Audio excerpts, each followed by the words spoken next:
You know, I grew up feeling no love whatsoever from me mum and dad. They actually give me away.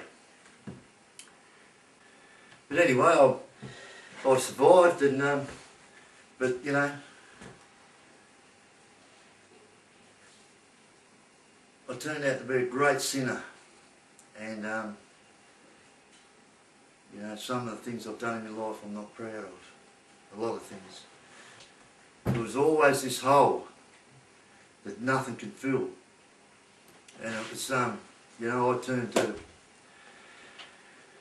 turned to heroin, shooting up, speed, and I thought, yeah, this is filling, you know, this is what I need. This makes me feel good. You know, I've got something to say, but it was absolute crap. You know, you were dribbling stuff that you just, I never used to say much, but when I had this stuff in me, mate, I felt like Superman, and I thought that was what I needed. Yeah. And, you know, it just made you feel good for a day. And then you woke up and it was, ugh, you felt a bit worse than what you did the day before, so you had some more. And it's funny, you know, like some of the things I've done, I know if other people did them, they'd be dead. I've seen so many people die, and I think, wow,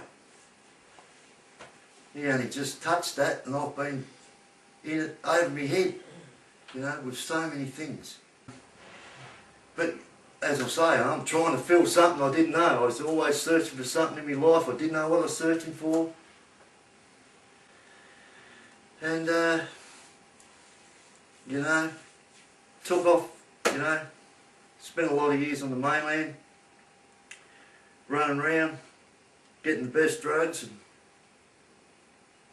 and not to mention the alcohol and the cigarettes and stuff like Jesuit shared with us, you know, drinking and smoking at a young age, and just totally addicted to everything. But you know, and people used to say, oh, he's mad, you know, he's crazy. And you know, I was mad. If you upset me, you know, and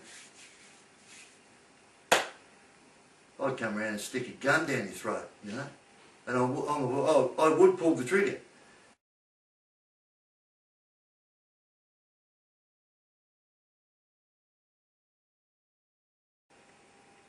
I got into hunting wild pigs, you know, and started up a business, you know, drunk out of my brain on drugs, growing marijuana like the mafia or something, you know, and thought up a name for this pig hunting business, you know, and anyway, just off in the bush, you know, one dog, one knife, no guns, and just totally, you know, drinking grog while I was doing it, and off my head on dope, and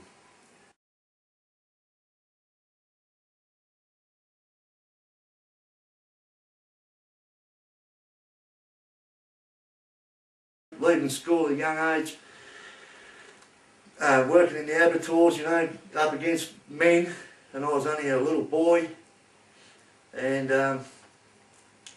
you know, and then trying to prove, you know, that you had something there, you know, but it was always, enough was never enough of anything. When I chucked in jobs, you know, well, most jobs I was sacked from because of alcohol. And then I seen this guy selling dope at work, and he was making twice as much money as me, and I just thought, oh, I'm chucking in my job and I'm going into the dope business, you know. But that didn't satisfy me, you know, like, you know what it did? It gave me more money to sin more.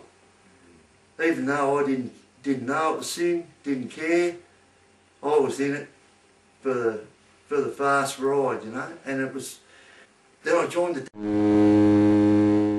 motorcycle club, and I was even too wild for them. honestly, they did. They said, you're going to have to settle down. You're out of line.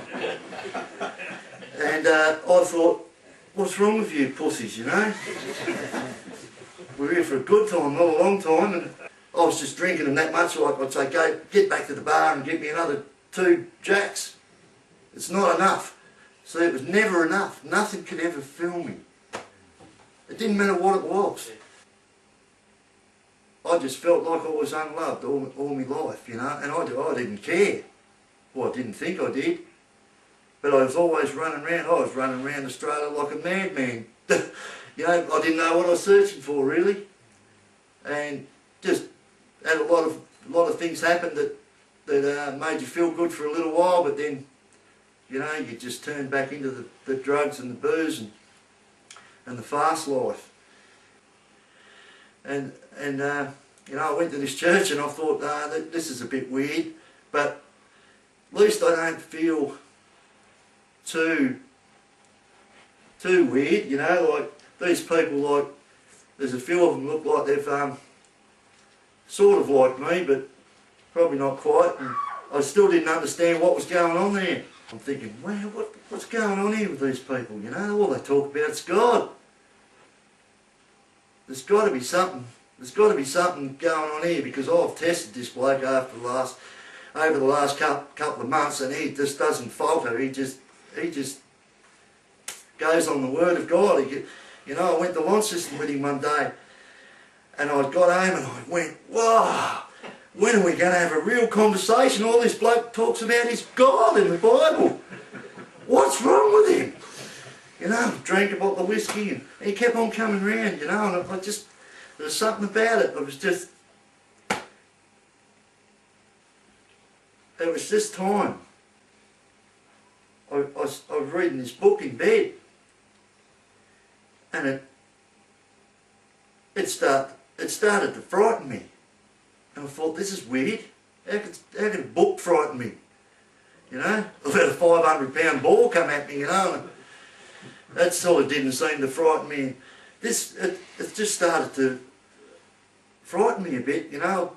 And anyway, there was something about it. I just couldn't put it down and kept reading on it. You know, it wasn't a very thick book. I couldn't read much except Live to Ride magazines and bikey stuff, and I just, yeah, this is different. But it had to say this prayer in the back of it, and I thought, man, I better say this.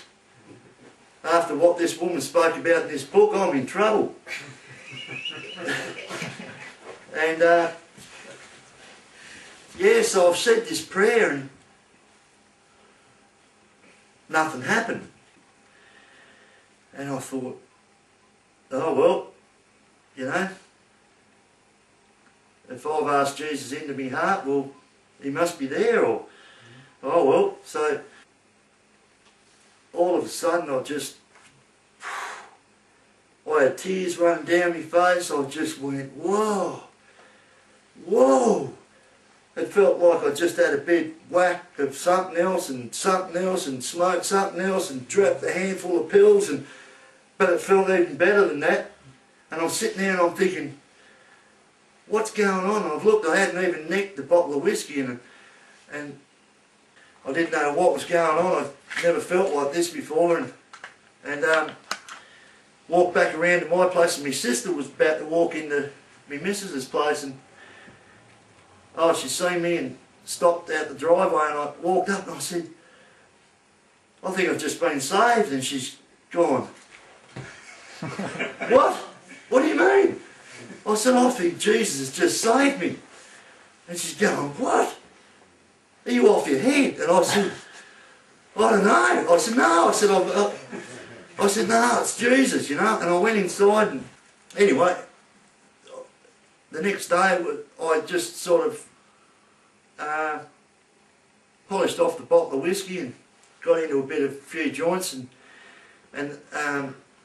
the woman I said I run into when I had all the jewellery on and the stuff, she said, oh, I'm getting baptised this Sunday, you're going to come and get baptised. And I went, what?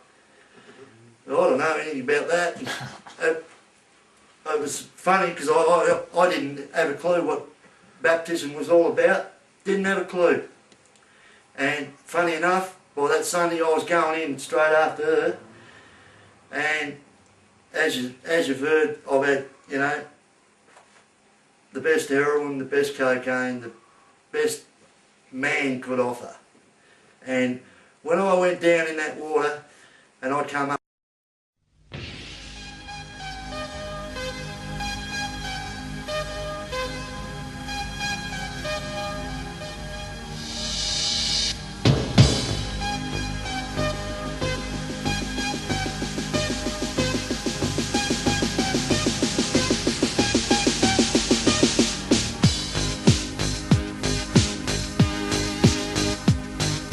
Father of fathers, the author of life, with every word written in blood.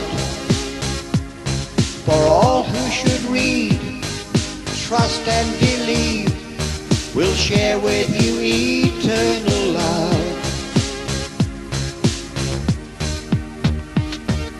You wrote a love song, you wrote a story, told of the way it will be.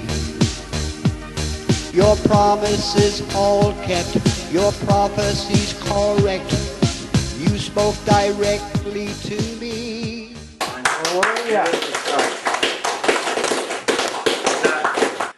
And I wondered why this person that I was, or the way I created, or whatever happened to me, the devil made me do it, being such a sinner all my life, why did God come to me?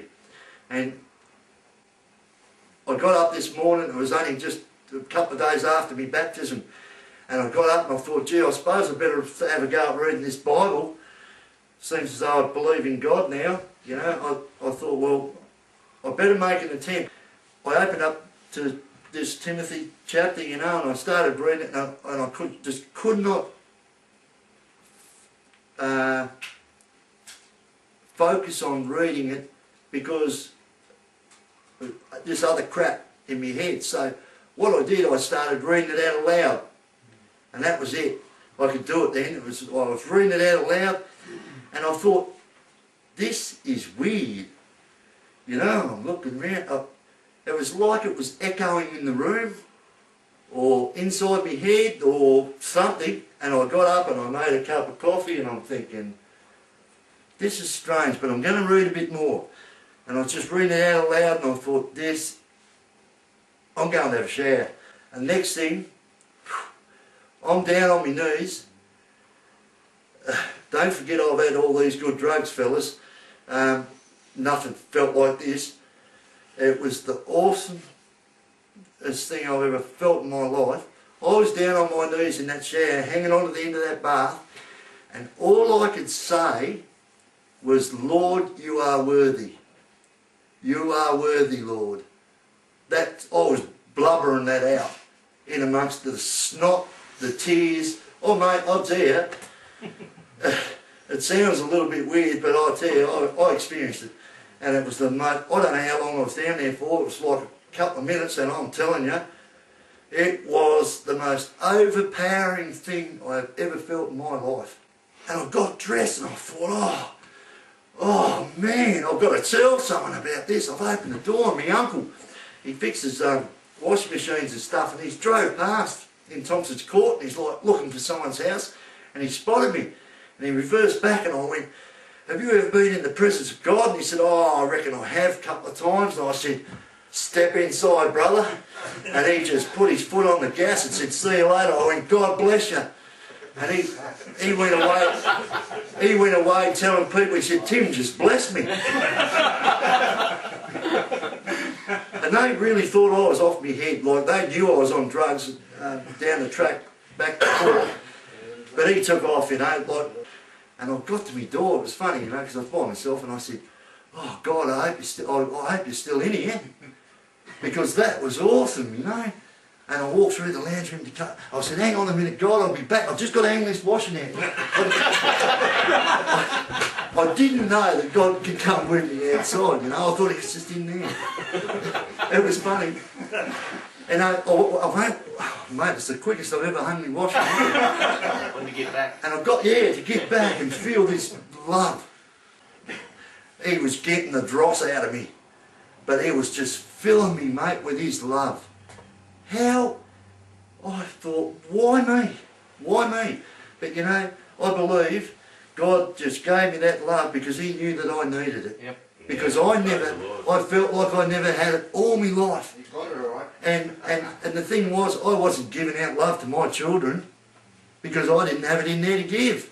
Yeah. And God just filled me up with this love, mate, and I'll tell you what, drugs, they were the cheapest substitute, but it was the only thing I knew.